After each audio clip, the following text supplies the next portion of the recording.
Well, Dana, we're seeing what is basically a one-man race for the Republican presidential nomination. Take a look here. Our brand new numbers in this poll conducted by SSRS among Republican and Republican-leaning voters. You have Donald Trump at 52%, majority support. Ron DeSantis is next in line here, way back at 18%. Everyone else is in single digits. This is a one-man race. And look at where we had it in June. And you see the movement here. Donald Trump is getting stronger as a frontrunner. He is up 5 percentage points compared to where he was in June. And look at Ron DeSantis. He is slipping. He's down 8 percentage points from where he was in June. You see little margin of error movement except for Ramaswamy, who's also up 5 points since June, but is still in mid-single digits here. So right now you're seeing a Donald Trump-dominated race, and Donald Trump's getting stronger. The left-wing activists disguised as journalists over at CNN are being forced to admit that after 4 indictments and the mugshots seen around the world, Trump is only getting stronger. In fact, we have one pundit now calling Trump, quote, unbeatable. His political dominance is rising like literally never before, and the legacy media is beginning to hopelessly freak out. You're going to love this, gang. Hey, it's me, Dr. Steve, your Patriot Professor, here to help you to think better so you can feel better in these crazy and turbulent times. If you haven't already done so, you know what to do. Make sure to smack that bell and subscribe button. Also, make sure, if you would, to please share this video with friends, with family. We are once again being censored by big tech, so I need your help to get the hopeful message of this channel out to as many people as possible. Let's start with bumbling Biden himself, because I think this is in part why the legacy media is freaking out here. Biden is basically collapsing. The latest Wall Street Journal poll was utterly devastating for Biden. I mean, devastating. 75% of voters, 3 in 4, thinks he's too old and needs to bow out. 75%. 69% of Democrats agree. 7 in 10 Democrats think Biden is too old. And 60% of all voters believe Biden is not mentally fit for this job. Gang, that's beyond repair. This is a presidency that's in tatters. When a supermajority of voters thinks you're too old and too senile to be president, your days are done. I mean, you're not getting reelected apart from shenanigans. Here's Peter Doocy of Fox News doing what he does best, harassing the White House's chief diversity hire. Why do you think it is that in a Wall Street Journal poll, 2/3 of Democrats think President Biden is too old to run again? Look, here's what I know.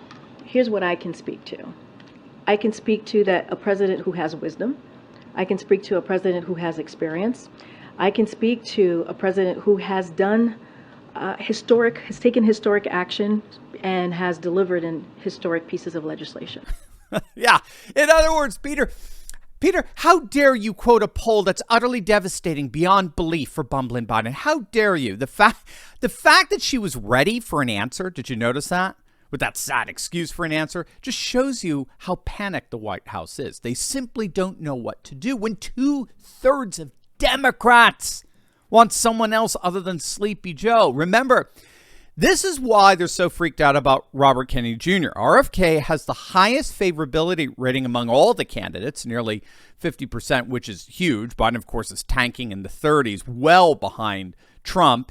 Kennedy has risen to upwards of 20% in a number of the polls, and we have polling that shows that about 1/3 of Democrats don't even really know that much about Bobby Kennedy, and of that third, 2/3 want to see someone else other than Biden, as you can see in the polls. So this is why the Biden camp is freaking out over Bobby Kennedy Jr. They know he is definitely formidable when 1/3 of your party hasn't formed an opinion of him yet, and 2/3 of them want someone else other than Biden. So make no mistake, the establishment is freaking out here. They're freaking out in the White House.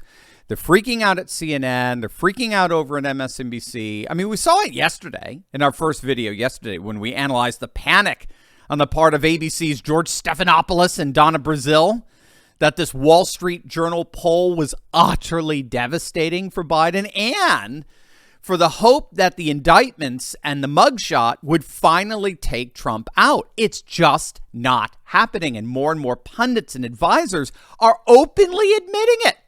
But of course, this all begs the question, gang, what about you? Are you ready to stand up and join the resistance? Because I'm leading a group of dedicated, courageous patriots who can lead a spearhead into the heart of the secular globalist establishment. Think about it. We've already punished Bud Light and Target. We've driven CNN and the legacy media to near bankruptcy. We forced BlackRock to backtrack on ESG. And now we see our glorious Trump-appointed Supreme Court ending affirmative action and protecting religious liberty. In my Insiders Club, I show you concrete steps to take locally and online that will only keep this mass uprising going until the battle is won. So don't wait. Click on that link in my description below and join my Courageous Patriots Insiders Club today. Ed Rollins, the veteran Republican strategist and DeSantis supporter, is actually the head of the Ready for Ron PAC. He has now just come out and admitted Trump is absolutely unbeatable. There's simply no way around it. I mean, Trump's domination in this primary is so beyond anything we've ever seen historically that there's just simply no way anyone, including DeSantis, is going to come anywhere near beating him. If you look at the RCP aggregate polling around this time, back in 2015, the last time we had a major GOP primary, at the beginning of September of that year, Trump had a pretty impressive 12-point advantage over the PAC. Back in September of 2011, for that primary, Romney had a plus 1.8 advantage. And if we go back to 2007, Rudy Giuliani was actually leading the PAC with a plus 10 advantage. So there you go. In the last three major GOP primaries, around this time in early September, the leader was either plus 12, plus 2, or plus 10. You ready for this?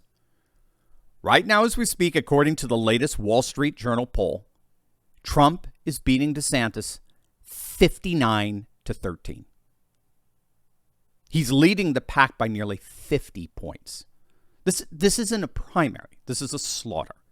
This is why President Trump isn't even remotely bothering himself with these stupid, ridiculous, waste-of-time, donor-class GOP debates. There's no point. Instead, he's getting in front of 200 million people with Tucker and talking about substantive issues, and not donor-class approved talking points from loser D-list Fox News lineups. And yet you still have these donor-class Republicans at National Review. I mean, I'm thinking particularly of Andrew McCarthy. They're all doing everything they possibly can to try to get rid of Trump. They're going so far as to actually defending the integrity of these indictments. I mean, it's beyond absurd. I'm thinking, too, of the editor-in-chief at the Washington Examiner, who the other day was begging the other candidates to drop out and rally behind a single alternative to Trump, presumably Ron DeSantis, because if they don't, we're going to be stuck with Trump again. Oh, no. I mean, these guys are literally living in their own echo chambers. It's so bizarre because when all is said and done, when it comes to Trump, there isn't a dime's worth of difference between these donor-class Republicans and Nancy Pelosi.